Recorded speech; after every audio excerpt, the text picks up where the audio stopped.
அன்பே சிவம் மனமே குரு என்றுணர்த்திய குருவே போற்றி. எனக்குள் இறைவனை உணர வைத்த குருவே போற்றி. இப்போ கடவுள் கடவுள்னு எல்லா சித்தர்களும் சொல்கிறாங்க, கடவுளை அடையணும்னு சொல்கிறாங்க. ஆனாலும் அந்த கடவுள் ஏன் இவ்வளோ துன்பங்களை கொடுத்து அதுலேயே உழன்ற வச்சு அதையும் ஆட்டி படைச்சு இதனால் அவருக்கு என்ன லாபம்? அவருக்கு ஒன்றும் லாபம் இல்லை. ஏன் உலகத்தை படைக்க வேடிக்கை பார்க்குற ஒன்றும் அவர் ஆட்டி படிக்கவே இல்லையா? அவர் படைக்கலை. மனிதனை எந்த கடவுளும் எந்த துன்பமும் கடவுள் கொடுக்க மாட்டோம். ஆனால் மனித துன்பப்படுறதும் மன வேதனைப்படுறதும் நோய்வாய்ப்படுறதும் எல்லாமே மனிதனே தேடிக்கணும். இந்த வினை எதனால் வந்ததுன்னா ஆசையால் வந்தது. ஆசைன்னு ஒன்று இல்லைன்னா வினைன்னே ஒன்று இல்லை. இந்த ஆசையை உருவாக்கும் போது நம்ம பல செயல்களில் ஈடுபடுறோம்.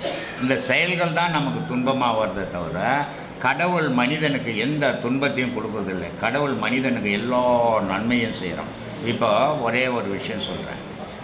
பூமியை படைச்சிட்டான், ஆகாயத்தை படைச்சிட்டான், கிரகங்களையும் படைச்சிட்டான், கடலையும் படைச்சிட்டான். இந்த கடல் எதுக்காக இருக்குதுன்னா கடலுன்னு ஒன்று இல்லைன்னா காற்றுன்னே ஒன்று கிடையாது. கடல் இல்லாத இடத்துல காற்று வராது. அப்போ கடல் வேணும் காற்றுக்கு. காற்று இருந்தால் தான் நம்ம சுவாசிக்க முடியும். ஆனால் இந்த கடல் இறைவன் மனிதன் வாழ்வுக்காக எல்லாம் படைச்சிருக்கிறோம் இல்லையா? ஆனால் மனிதன் என்ன பண்ணுறான், அந்த கடல்லையே போய் அணுகுண்டை போட்டு டெஸ்ட் பண்ணுறான். இதை கடவுளாக போட சொன்னான். மனிதனுடைய ஆணவம் நான் விஞ்ஞானம் அப்படின்ட்டு கடலில் போய் டெஸ்ட் பண்ணுறான். அந்த கடலில் அந்த அணுகுண்டு இறங்கின உடனே பூமிக்குள்ளே போன உடனே அது வெடிக்கும் போது அங்கேருந்து அந்த தரை ஓப்பன் ஆகும்போது அங்கே இருக்கிற காற்று வெளியேறும். அந்த காற்று வெளியேறும்போது கடலில் இருக்கிற தண்ணி கரையேறுது. கரையேறும்போது சுனாமின்னு எல்லாரையும் அடிச்சும்போது இது கடவுளுக்கும் இதுக்கும் என்ன சம்மந்தம் சொல்லுது? கடவுளே நம்ம உள்ள தான் இருக்கிறாங்க சொல்றீங்க.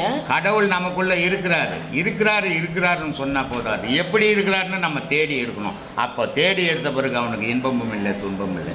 என்ன கடவுள் கஷ்டப்படுறான்ற வார்த்தைக்கே வேலை இல்லை. ஆனால் நம்ம கடவுளை தேடாமல் நான் கடவுளை கும்பிட்டேன்னு கோயிலாக போய் கும்பிடும்போது நமக்கு இருக்கிற துன்பங்கள், ஏன்னா எந்த கோயிலில் இருக்கிற ஒரு தீர்க்க மாட்டார்.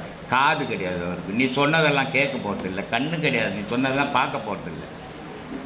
ஆனால் உன்னையே தான் அங்கே உருவமாக வச்சுக்கிறது. அதை உணராதையே நீ சுற்றின்னுக்கிற.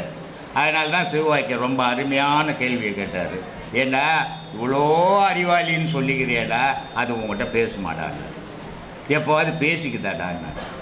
கடவுள் இருக்கிற இடத்த விட்டுட்டு ஆட்டை தோல் மேலே போட்டுக்கணும் ஆடு காணுன்ற மாதிரி கடவுளை உனக்குள்ளே வச்சுன்னு கண்ட கோயிலில் போய் கும்பிட்டுன்னு அது எப்படா நியாயம்? அது பேச மாட்டா. முன்னன்னு அதுக்கிட்ட போய் மந்திரம் சொன்னி அது எதனா கேட்டுதாடா அதுக்குன்னாரு. அதனால் சொன்னார், நட்டக்கல்லை சுற்றியே 4 புஷ்பம் சாத்தியே சுற்றி முணுமுணுக்கும் மந்திரம் ஏதடா அப்படின்னு ஒன்று இல்லைடா. நட்ட கல்லும் பேசுமோ நாதன் கடவுள் உனக்குள்ளே வச்சுக்கணும் அதுக்கிட்ட போய் பேசிங்க எடுக்கிறியடா. உனக்குள்ளே இருக்கிற கடவுள்கிட்ட பேச வழி தெரிஞ்சு பேச கற்றுக்கோ. இன்பம் இல்லை துன்பம் இல்லை, அமைதியோட வாழ்வு, சுகவாழ்வு வாழ்வுடான்னார். அன்பே சிவம் மனமே குரு.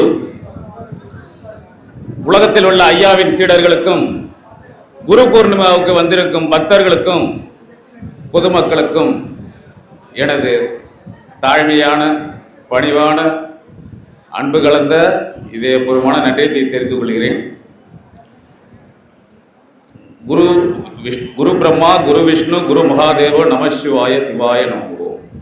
தெளிவு குருவின் திருமேனி காணல், தெளிவு குருவின் திருவார்த்தை கேட்டல், தெளிவு குருவின் திருநாமம் செப்பல், தெளிவு குருவின் திருவுருவை சிந்தித்தல் தானே என்று வழிமொழிதலோடு சமயா ஆத்மானக்கு சாமி சித்தம் தெளிந்தவனே சித்தன், ஜெகமெல்லாம் அறிந்து தெளிந்தவனே சித்தன், ஜெகமெல்லாம் அறிந்து தெளிந்தவனே சித்தன். விளக்கம் பொருள் சாமி. ஜெகம்னா என்ன சாமி?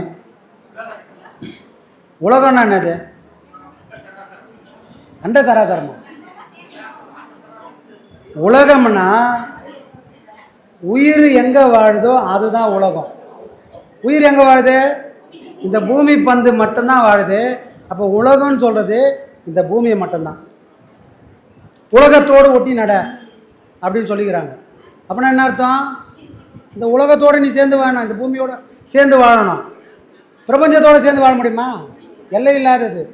பிரபஞ்சம்னா வேற, உலகம்னா இதுதான். பிரபஞ்சன்றது யூனிவர்ஸ் ஆகிடும். இப்போ என்ன கேட்டீங்க நீங்கள்? ஜெகமெல்லாம் அறிந்து தெளிந்தவனே சித்தன். சித்தன். ஜெகமெல்லாம் தெளிஞ்சு அறிஞ்சிக்க முடியுமா? அதுக்கு இறைவன் அவ்வளோ ஆயுளை கொடுத்துக்கிறானா? மகன்களே சொல்லிக்கிறாங்க, இந்த பிரபஞ்சம் எங்கே தொடங்குச்சு எங்கே முடியுதுன்னு அளந்து பார்க்க முடியலப்பா அப்படின்றாங்க. அப்படின்னா என்ன அர்த்தம்? அவங்க இந்த பிரம்மாண்டத்தை இன்னும் அளக்கலை அல்லது அளக்க முடியாமல் விட்டுட்டாங்க. இந்த அளந்து பார்க்கவே முடியாதுன்னு உலகத்துக்கு சொல்லணும்னு தான் திருவண்ணாமலையில் இறைவன் நெருப்பு பிழம்பா இருக்கிறான். ஒருத்தன் என்ன பண்ணிட்டான், அன்னப்பறவை வடிவெடுத்துடு, உன் தலையை நான் பார்த்துறேன், உன் தலைமுடியே எங்கே இருக்குது நான் பார்த்துறேன்னு ஆணவத்தில் ஒருத்தன் மேலே போயிட்டான். இன்னொருத்தன் என்ன பண்ணிட்டான், பன்றி வடிவெடுத்து பூமியை தோண்டின்னு போயினேக்கிறான். பன்றி வடிவெடுத்து அவனால் பார்க்க முடியல, இன்னொருத்தன் அன்னப்பறவை ஆகியும் பார்க்க முடியல. இதுக்கு காரணம் என்ன? இறைவனை அறிவை கொண்டு நம்மளால் அளந்து பார்த்து சொல்லவே முடியாது. ஆனால் நீங்கள் சொன்ன பாடல் என்ன சொல்ல வருது? ஜெகமெல்லாம் அறிந்தோம். அப்போ ஜெகம்ன்றது இந்த புலங்களுக்கு எட்டக்கூடிய, இந்த புலங்களுக்கு ஆளக்கூடிய ஜெகம் அது இல்லை. அதை அவங்க சொல்லலை. அதெல்லாம் பார்த்தவன் சித்தன்னா நாசா விஞ்ஞானிகள் மட்டும்தான் இன்னைக்கு சித்தனா இருக்க முடியும். வேற யாரும் சித்தனா இருக்க முடியாது. அவன் தான் ராக்கெட்டை விட்டுனேக்கிறான், செவ்வாய் விடுறான், இன்னைக்கு சூரியனை கூட விட்டுக்கிறான். அப்போ அவன் தானே சித்தனா இருக்க முடியும். ஆனால் அவன் சித்தன் கிடையாது. அப்போ இந்த புறப்பொருள்களை ஆராயக்கூடிய யாரும் சித்தர்கள் இல்லை. இந்த புறப்பொருள் தான் பிரம்மாண்டம்னு அவங்க சொல்லவும் இல்லை. தனக்குள்ள தேடி தனக்குள்ள இருக்கக்கூடிய அந்த உலகத்தை, அந்த பிரம்மாண்டத்தை தனக்குள்ள யார் கண்டானோ அவன்தான் சித்தன். இதை காண்றதுக்கு அவன் என்ன தெரிஞ்சிருக்கணும்? சித்தம் தெளிவாக இருந்தாதான் உலகெல்லாம் ஒன்றும் இல்லைப்பா, எல்லாம் இங்கே தான் இருக்குதுன்னு யார் தேடுவா? சித்தம் தெளிஞ்ச பிறகு தனக்குள்ளே தேடி வருவானே தவிர சித்தம் கலங்கின எல்லாரும் ஒரு ஊராக தேடுவான். திருவண்ணாமலைக்கு போகலாமா, பர்வதமலைக்கு போகலாமா, வெள்ளியங்கிரிக்கு மலைக்கு போகலாமா, அங்கே என்னவோ எல்லாம் சித்தனை உக்காந்துக்கிற மாதிரியும் இவர் போனவொன்னே கூட்டு வச்சு பிஸ்கட் கொடுக்குற மாதிரியெல்லாம் இருக்குது. எங்கேயும் இல்லை. இங்கே உள்ளே போய் தேட தெரியாமல் ஊராக சுற்றி நயா பைசா கூட போஜனம் இல்லை. அப்போ அவங்க சொன்ன உலகம் எதுன்னா எல்லாமே ஒன்று தான். அங்கே இருக்கிறது எல்லாம் உனக்குள்ளே இருக்குது. அங்கே காண்றதுனால நமக்கு எந்த பயனும் இல்லை, அது பார்க்குறதோடு போயிடும். ஆனால் இங்கே நீ எதையும் பார்க்க முடியாது, நீ அனுபவிப்ப. ஒரு குழந்தைக்கு ஒரு தாய் பால் கொடுக்குறான், பால் குடிக்கிறான். நம்ம தூரமாக இருந்துக்குன்னு அந்த குழந்தை பால் குடிக்கிறத நான் பார்க்குறேன். பார்க்கக்கூடிய நான் என் மனசில் வேறு மாதிரி போகலாம். குழந்தை பால் குடிக்கிறா, தாய் அந்த இன்பத்தை அனுபவிக்கிறா. அவளும் குழந்தைய பார்க்குறா பால் குடிக்கிறத, நானும் பால் குடிக்கிறத பார்க்குறேன். ஆனால் என் சிந்தனை வேற, அவங்களோட அனுபவம் வேற. அனுபவமாக வந்தால் தான் ஞானமே தவிர பார்க்கறதுனாலையோ கேட்கறதுனாலையோ தெரிஞ்சுக்கிறதுனாலையோ எதுவும் நயா பைசா வராது. ஒரு கனவு மாதிரி நம்மளை விட்டுட்டு போயிடும். இதை சொல்லுது. அந்த அனுபவத்துக்கு இணையா இந்த உலகத்தில் எந்த அறிவும் ஒரு அனுபவத்துக்கு இலக்கே கிடையாது. அப்போ அவங்க சொன்னதெல்லாம் எதுன்னா, தனக்குள்ள பாருப்பா, உனக்குள்ள இறைவன் எல்லாத்தையும் வச்சிருக்கிறான். புறத்தே நீ பார்க்கணும்னா இந்த கண்ணுக்கு எல்லா சக்தியும் கொடுத்துருப்பான். ஆனால் அவ்வளோ சக்தி இல்லையே. இதுக்கே இன்னைக்கு நம்ம கண்ணாடி போட்டுக்கிறோமே கண்ணுக்கு தெரிஞ்ச உலகத்தை பார்க்கறதுக்கு. அப்போது புறக்கண்ணை மூடி அகக்கண்ணில் பார்த்தனா அளவிட முடியாத பேரொளி உனக்குள்ள ஒரு புள்ளியாக இருப்பான். இதை அறியத்துக்கு சித்தம் தெரியணும்பா. சித்தம் தெரியாமல் நீ அதை போய் எட்டியும் பார்க்க முடியாது. அதுதான் அங்கே சொல்ல வராங்க. அதை அழகாக திருமூலர் நம்ம குருநாதருக்காகவே எடுத்து சொல்லியிருப்பார் போல இருக்கு. யார் அறிவார் எங்கள் அண்ணல் பெருமையை, அதை மாற்றி யார் அறிவார் எங்கள் குருவின் பெருமையை, யார் அறிவார் அதன் அகலமும் நிகழமும், வேறறியாத பேரொளி ஒன்றின் பெருசுடர் ஒன்றை வேறறியாமல் விளம்புகின்றேன்னு அப்படின்னு திருமூலர் அவரே முன்னாடியே சொல்லி வச்சிருக்கிறாரு நம்ம குருநாதர். இந்த பாடல் சொல்றேன், இப்பதான் ஞாபகம் வருது. வேறு இன்னொன்னு தான் ஞாபகம் வருது.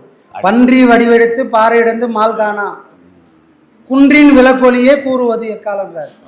ஒருத்தன் பன்றி வடிவெடுத்து போயிட்டான், ஒருத்தன் பறவை வடிவெடுத்து போனாலும் ரெண்டு பேரும் அடிய முடிய பார்க்கலப்பா. அவ்வளோ பெரிய ஒளியை உனக்குள்ள பாரு. குன்றின் விளக்கொலியை எங்க இருக்குது அந்த குன்று? திருவண்ணாமலை குன்றா பர்வதமலை குன்றா சதுரகிரி குன்றா? எந்த குன்று சாமி அது? வேற எங்கேயும் இல்லை, அந்த குன்று உள்ளுக்குள்ள இறைவன் வச்சிருக்கிறான். இங்கே வச்சு பாரு ஜோதிய. அப்போ அடியையும் பார்ப்ப முடியையும் பார்ப்ப. வெளியே வச்சு பார்த்தனா அதுக்கு அடியும் தெரியாது முடியும் தெரியாதுப்பா. இதை யாரால பார்க்க முடியல? யார் படைக்கிறானோ அவனால பார்க்க முடியல. படைச்சதெல்லாம் யார் காப்பாத்துறானோ அவனால பார்க்க முடியல. ஏன்பா படைச்சனாலே பார்க்க முடியல, காப்பாத்துறவனாலும் பார்க்க முடியலன்னா நம்மள மாதிரி அழிஞ்சு போற வந்து வாழ்ந்து செத்து போற நம்மளால முடியுமா? அறிவால உணர்ந்துக்கோ. அனுபவத்தால ஆண்டவனை உணரலாமே தவிர அறிவால அவனை பிடிக்கவே முடியாது. அப்ப சித்தம் தெளிந்திருப்பவனே சித்தன்னா அந்த தெளிவு தன்னை அறிந்து தனக்குள்ள தேடி எடுத்து அந்த பேரொழியை யாரு பார்த்தாங்களோ அவங்க தான் சித்தம். அது ஜெகமெல்லாம் அறிந்து தெளிந்து நிற்கிறாங்கன்னா அப்ப பிரபஞ்சத்தையும் கடந்து நிற்கிற ஒரு குரு நம்ம நித்யானந்த சாமிகள் மட்டும்தாங்கிறது சாமி. அப்ப இதோட தொடர்ந்து பார்க்கும்போது ஐயா ராஜிசாமி அங்கே படைச்சிருக்கிற கலையை பார்க்கும்போது உலகெல்லாம் உணர்ந்து ஓதுவதற்கு அறியவன் நிலவுலாவிய நிலர்மலர் மேனியன் அழகில் சோதியன் அம்பலத்தில் ஆடுவான் மலர் சிலம்படி வாழ்த்து. பொருத்தமாகறாரா? பொருத்தமா இருக்கு. அவர் எங்க உட்காந்துக்கிறாரு? நிலவுலாவிய கைலாயத்தில் உட்கார்ந்து இருக்கிறாரு. அவருடைய அழகை கண்டு இங்க நாம ஆனா ஐயா வெட்டவேலி என்ற நாங்கெல்லாம் வந்து வெட்டவேலி எங்க பாத்துக்கிட்டு இருக்கோம். ஐயா வெட்டவேலியை பார்த்துட்டு இதாண்டா வெட்டவேலின்னு பாத்துக்கிடான்னு சொல்ற மாதிரி வச்சு காட்டுறாரு. பக்கத்திலே வச்சு இப்படிதான் வெட்டவேலி இருக்குங்கிறத மாதிரி அவ்வளவு பெரிய அழகான விளக்கத்தை வந்து இங்க வந்து ஏற்படுத்தி கொடுத்த ராஜி ஐயாவுக்கும் ஒரு கோடான கோடி நன்றியை தெரிவிச்சுக்கிறேன்.